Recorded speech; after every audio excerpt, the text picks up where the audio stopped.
आदाब नाजरीन, मिली डाइजेस्ट में आपका इस्तकबाल है। मैं आपका मेजबान सैयद मुइन। दोस्तों, क्या बेंगलुरु बदल रहा है या सिर्फ नाम बदल रहे हैं?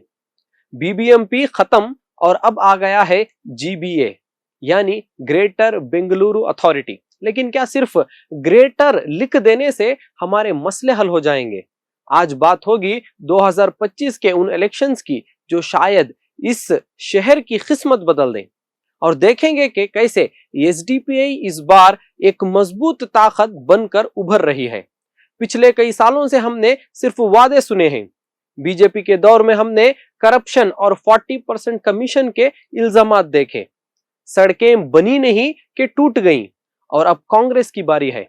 मगर बेंगलुरु का हाल वही का वही है। गर्मियों में बूंद बूंद को तरसता बेंगलुरु आज भी टैंकर माफिया के रहमो करम पर है। घंटों की ट्रैफिक में गुजरना हमारी मजबूरी बन गई है।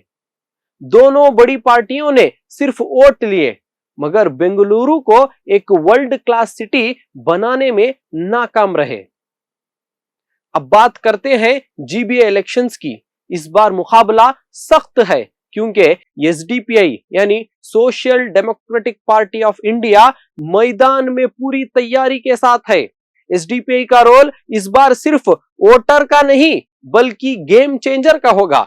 जमीन पर काम करने वाले कारकुन और अवामी मसाइल पर आवाज उठाने की वजह से लोग अब एक नए मुतबादिल की तरफ देख रहे हैं। जीबीए के 359 वार्ड में एसडीपीआई की मौजूदगी ने बड़ी पार्टियों की नींदें हराम कर दी हैं। कब तक हम सिर्फ फ्रीबीज के नाम पर अपना मुस्तकबिल बेचेंगे?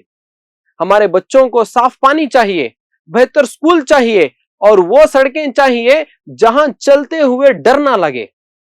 ये सिर्फ वोट नहीं, हमारी आने वाली नस्लों का सवाल है। हमारी खामोशी हमारी तबाही का सबब बन रही है। अब वक्त है उस ताकत को चुनने का जो हमारे दरमियान से उठी हो।